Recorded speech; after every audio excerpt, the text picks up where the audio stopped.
Muitas vezes o que pode nos fazer agir em favor de alguém é justamente isso. São os nossos laços sanguíneos, são as nossas ligações afetivas, né? São aquilo que sabemos, é uma indicação, é algo de alguém que fala alguma coisa sobre alguém para nós, e ali a gente vai, né, envolvidos por esse sentimento de estar ajudando alguém que nós conhecemos, né, envolvidos pelo sentimento de estar ajudando alguém que nos foi indicado e até mesmo fazemos algo por alguém. Mas o que que o Cristo está querendo nos mostrar aqui, amado? O que que ele está querendo nos dizer, mais uma vez repetindo? A compaixão, ela não está ligada a algo que nós conhecemos, sim aquilo que nós trazemos por dentro, o que nos movimenta a fazer alguma coisa é justamente o fato de nós sermos movidos por aquilo que é do Espírito, aquilo que é do Senhor para as nossas vidas, independente dos laços afetivos. E não fazemos acepção de pessoas, não precisamos de indicações, não precisamos conhecer, não precisamos de nada que possa, de alguma maneira, ser uma motivação extra, né? Uma mola que vai nos impulsionar a fazer algo. Não, o que nos leva a fazer isso, o que nos faz mover-se em compaixão, é a ação do Espírito Santo dentro das nossas vidas. É aquilo que está arraigado em nós, é a essência desse amor, é Deus ministrando na vida dos outros através de nós. Né? Muitas vezes, amado, temos perdido esta oportunidade. E o que Deus tem nos chamado para fazer, amado? Deus tem nos chamado como igreja para atender pessoas. Deus tem chamado como igreja para atender aquele que bate na nossa porta. Isto é uma ação de compaixão. É uma ação de compaixão, né? Onde nós aprendemos aqui, né? Na história da viúva. Segundo ponto que me chama a atenção aqui é quando ele fala, ali no versículo, diz: vendo o Senhor compadeceu-se dela e lhe disse: não chores. Chegando-se, tocou o esquife. Amados, deixa eu dizer assim: tocar no esquife, né? Usando isso aqui entre aspas, no sentido ou não, você que entenda ao receber isso, eu digo que o Senhor extrapola todo convencionado. E ele deixa bem claro para nós que as pessoas, elas vêm antes da liturgia, que as pessoas, elas vêm antes da religiosidade, ela vem antes dos nossos rituais, da nossa liturgia, que muitas vezes está mais para nos proteger, né, do que nos usar em favor do outro. Né? Nós sabemos que, segundo a palavra de Deus, era considerado impuro aquele que tocasse no morto, né? Aquele que se achegasse, aí ele teria que ser separado, ele teria que passar por um processo de purificação. Né? E agora o que a gente vê aqui, amado? Jesus, ao tocar no esquife, Jesus, ao tocar no morto, com compaixão, ele nos mostra algo com grande clareza. O amor está acima de um chamado, de um conforto, da religião, da letra. Quantas vezes nós deixamos de fazer algo para alguém justamente porque nós estamos sendo detidos por aquilo que é litúrgico? Muitas vezes nós estamos sendo detidos, né, limitados em função daquilo que nós trazemos dentro de nós, uma religiosidade que se preocupa muito mais com a imagem de si mesmo do que ser transmissor daquilo que o Senhor tem para que nós sejamos propagadores de uma verdade na vida do próximo. Quantas vezes, amado, quando a gente vê aquele, em algumas atitudes, né, de Cristo na palavra de Deus, a gente vê ele falando com aquela mulher, né, naquele poço lá, e a gente vê ele vencendo algumas rituais, ele vencendo algumas barreiras, ele vencendo algumas questões que fazia com que muitos outros, se estivessem naquele lugar, não falariam com aquela mulher. Não falariam com aquela mulher. Ele toma atitude, ele vai ao encontro, ele chama atenção, porque ele não estava preocupado com uma imagem religiosa. Jesus estava ciente de que o chamado dele era em amor, era em compaixão. E agora ele vê aquela mulher saindo daquela aldeia, e ali está um corpo, né, um corpo estendido, estava num esquife, numa padiola, numa maca, num caixão, seja lá o que for. E ele se aproxima ali e ele toca naquele lugar, toca naquele esquife. E aquilo é uma manifestação de compaixão, de amor. E é isso que Deus tem te chamado para fazer. Né? Eu me lembro uma vez que nós saímos para fazer um evangelismo junto com um grupo de missiologia, E nós íamos ali para uma janela, a gente falava que ali era a nossa janela 10 por 40. Né, o lugar onde tinha o meretriz, o lugar onde tinha a drogadição, o lugar onde tinha as bebedices, o lugar onde tinha as violências, né, ali na Farrapos, com a Voluntário, a Praça Florida, ali perto da Cristóvão Colombo, né? E ali nós saímos para pregar o evangelho. E eu me lembro que uma noite dessas que nós saímos com um grupo de estudantes de missologia, eu passei na frente de um bar, de um pub desse, e lá no fundão tinha uma moça, uma jovem senhora, sentada. E mexeu no meu coração de entrar naquele lugar e falar de Jesus para ela. Mas imediatamente eu me preocupei com a minha imagem, porque bem na frente, isso era na Farrapos, na Vida Farrapos, ali passava um ônibus, e os ônibus, né, e os ônibus que passavam ali iam para minha casa. E eu imediatamente pensei, se eu entrar aqui e as pessoas me verem entrando nesse lugar, o que eles vão pensar de mim? Como é que eles vão me avaliar? Como é que eles vão me analisar? E tudo aquilo que eu prego para eles lá, e tudo aquilo que eu tento mostrar para eles com a minha vida no lugar que eu moro. E agora? Se passa um aqui, já é o suficiente para se criar, né, um boato, e esse boato vai se espalhar. E onde é que vai a minha imagem diante dessas pessoas? Mas graças a Deus, amado, imediatamente quando fui tomado por essa forma de pensar, o Espírito Santo ministrou no meu coração que pessoas são mais importantes do que imagem. E eu entrei lá, eu ministrei com aquela jovem senhora, aquela jovem começou a chorar, chorar. Ela era filha de pais cristãos e ela estava desviada. E ela disse, Deus te mandou aqui. Muitas vezes nós somos como Nicodemos. Nós estamos preocupados com a nossa posição, nós estamos preocupados com a nossa imagem, nós estamos preocupados com o que vão pensar de nós estamos preocupados com as nossas maquiagens. E o que Cristo quer nos ensinar, que a compaixão, elas extrapola o convencionado. Ela extrapola. Nós estamos mais preocupados, amado, com os microfones, mais preocupados com as nossas estruturas, do que propriamente com as pessoas. Compaixão, amado, ela vai além dessas coisas. Quarta coisa que me chama a atenção aqui, amado, é Naim. Naim traz em si um significado, Naim meot, muito prazer. Logo, o significado de Naim está para essa palavra prazer, tranquilidade, calma, consolação, prazerosa, agradável. Então esse era o lugar que esta mulher morava. Só que essa mulher agora está saindo desse lugar chamado Naim, e ela vai com um cortejo fúnebre que estava junto com ela naquele instante, caminhando para fora dessa aldeia, indo ao encontro de um cemitério, para ali chegar a uma sepultura e enterrar seu filho. E o filho esse, que como nós falamos, era um significado de uma última esperança que ela tinha para o segmento da sua vida. O que eu quero dizer para ti, mano? Muitas vezes eu e você, ou muitas vezes pessoas que estão em torno de nós, estão fazendo esse trajeto, estão fazendo esse percurso, eles estão saindo dessa aldeia, Naim, e estão caminhando em passos largos para o cemitério. Ao contrário de Naim, que é prazeroso, que é agradável, que é tranquilo, o cemitério é um lugar de morte, de perda, de tristeza, de dor, de sofrimento. Ninguém gosta do cemitério, ninguém gosta de ir ao cemitério. Mas, amados, aqui nós vemos num sentido figurado um acontecimento que se dá nas nossas vidas, ou pode estar se dando na tua vida. Em função daquilo que acontece, em função das tuas perdas, em função dos teus traumas, das tuas feridas, em função daquilo que te alcança no dia a dia, você pode estar caminhando, deixando o lugar do prazer, deixando o lugar agradável, deixando o lugar do consolo, da tranquilidade, da calma, que é gerado pelo Espírito Santo na vida de cada um que confia nele, e caminhando em passos lentos ou não tanto para um lugar de dor, de tristeza, de perdas e de sofrimento. É só a gente olhar para o lado. É só a gente ver que existem muitas pessoas que estão fazendo esse trajeto, caminhando esse caminho. Só que aqui, queridos, existe um encontro que muda a história dessas pessoas. E é o mesmo encontro que mudou a minha história. E a compaixão, ela se manifesta aqui. Aquela mulher estava indo para enterrar aquilo que significava a última esperança na sua vida. O seu sonho de dias melhores.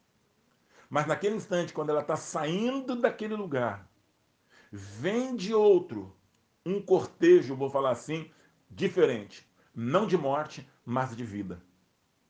Não de morte, mas de vida.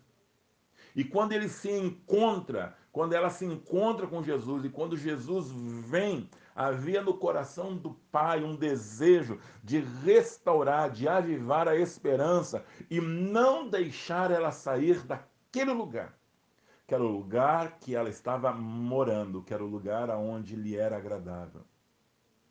Deixa eu te dizer para ti, amado. Deus, através da compaixão que Ele quer gerar no nosso coração no tempo que nós estamos presentes, Ele quer que nós sejamos isso, amado, que nós venhamos a interferir, que nós sejamos um canal para restaurar, para avivar, para trazer de volta a esperança daqueles que já estão perdendo ela ou até mesmo estão caminhando para enterrar essa esperança. Deus tem te chamado para manter sonhos de pessoas vivas.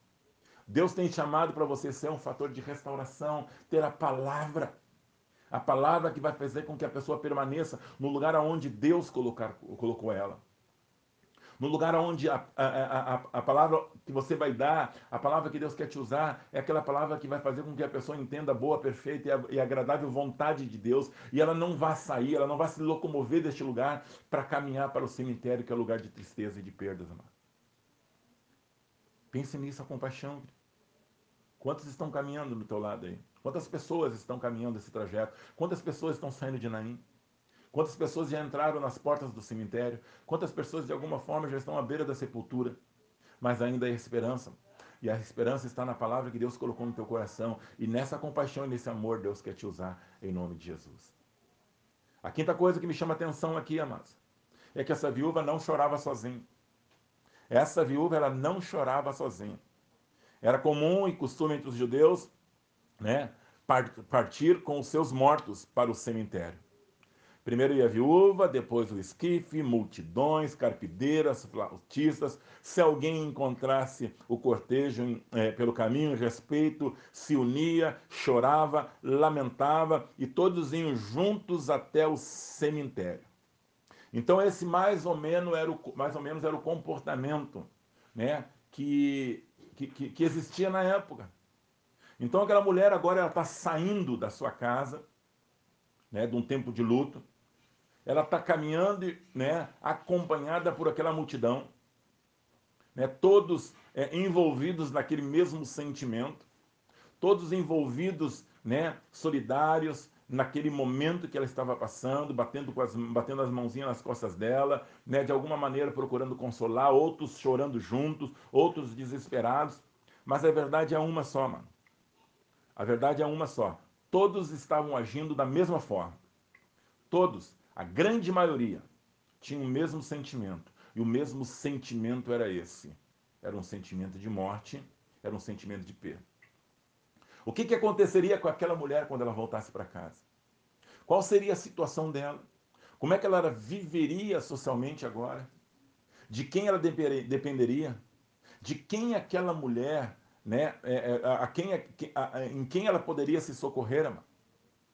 Ela estava caminhando e tinha muita gente junto com ela, chorando, muita gente se compadecendo ali daquela situação. Mas a minha pergunta é, queridos, quantos ficariam com ela nos dias que se seguiriam a esse luto, a essa perda? Quantos? Quantas vezes nós vemos isso na nossa vida? Quantas vezes nós enxergamos isso no nosso dia a dia, mano? Quantas vezes no momento de perda, de luta, que você passa de sofrimento ou que você viu alguém passar, muitos se unem em torno desta pessoa, muitos se unem em torno daquele que está sofrendo, mas aquilo passa um dia, dois, três, quatro, cinco, daqui a pouco as pessoas esquecem, porém aquela pessoa fica com aquela dor, fica com aquele luto, fica com aquele sofrimento. Quantas vezes, né, em função de um pedido, as pessoas ajudam com algumas coisas no princípio e depois elas começam a se auto-isolar e dessa forma elas isolam aqueles também que estão passando necessidade. Então o que tinha ali, mano, eram muitas pessoas com o mesmo sentimento. Era muito do mesmo. Agora existe uma diferença aqui. No momento quando Jesus se encontra com aquele cortejo, ele vinha também com os discípulos e com uma multidão seguindo eles. E agora, antes dessa mulher sair daquela cidade, Jesus chega diante dela E a Bíblia diz de uma maneira tremenda que Jesus, vendo, vendo aquela viúva, compadeceu-se. Foi movido pela uma íntima compaixão. E a partir de ali, ele entra na história com uma atitude diferente de todos aqueles que estavam junto com ela. Isto é, Jesus não era mais um do mesmo. Ele não era mais no mesmo. Pelo contrário, Jesus agora vem com uma atitude diferente. Jesus agora vem com uma atitude que o diferenciava de todos aqueles outros que estavam junto com ela naquele cortejo. Jesus, ele não é mais um. Ele vem para fazer a diferença. E eu quero que tu pense nisso, amado. A Bíblia diz: chorar com os que choram e se alegrar com os que se alegram. Mas o que eu preciso entender também, amado? Deus me chamou, Deus te chamou, para que de alguma forma você também possa interferir na história de pessoas que estão caminhando, pessoas que Deus vão colocar ao teu lado ou até mesmo vindo ao teu encontro, justamente para que através dessa compaixão você não seja mais um dos mesmos, mais do mesmo, mas para que você faça a diferença no agir, no procurar mudar. Jesus fala assim: não chores, não chores. Olha só, numa situação daquela onde aquela mulher havia passado por perdas, numa situação dessa onde aquela mulher havia passado por situações terríveis na vida dela, emocionalmente falando, socialmente falando, aquilo estava comprometendo todo o presente dela e de alguma forma estava apontando para um escuro, um futuro escuro, né, para um futuro sombrio, né, de inseguranças, de dúvida, de dor. Agora Jesus diz para ela: não chores. Parece que a única coisa que aquela mulher poderia fazer naquele instante era justamente aquilo que Jesus estava dizendo para ela não fazer: não chores. Quantas vezes o que nos resta é isso, é somente chorar as nossas perdas, as nossas dores. Quantas vezes o que nos resta é trancar no nosso quarto e deixar as nossas lágrimas cair pelos nossos olhos, derramar na nossa face, e nós lamentarmos o que está nos acontecendo, porque nós não temos nenhuma perspectiva de mudança ali adiante, a nossa esperança está desvanecendo, está se indo. Mas, amados, esse não chores de Jesus, ele é revelador. Por quê, queridos? Porque só havia uma maneira, uma maneira daquela mulher parar de chorar. É que a causa, a razão pela qual ela estava chorando fosse eliminada. Só assim para ela parar de chorar. Que a causa do choro dela fosse revertida. Isto é, aquela morte fosse retirada. E Jesus, ao falar não chores, ele está nos ensinando algo prático para as nossas vidas no dia de hoje. O não chores aqui é profunda. O não chores está precedendo algo que ele iria fazer. Jesus já sabia, quando ele diz não chores, que estava nele o poder de restaurar vida àquela criança, de restaurar vida àquele filho. E é isso que o Pai quer nos falar, amado, como instrumento de compaixão que ele tem nos chamado. Só existe uma forma, só existe uma maneira da pessoa que está chorando ao nosso lado deixar de chorar. É que nós sejamos instrumentos nas mãos de Deus em compaixão, para que aquilo que esteja fazendo com que essa pessoa chore seja eliminado.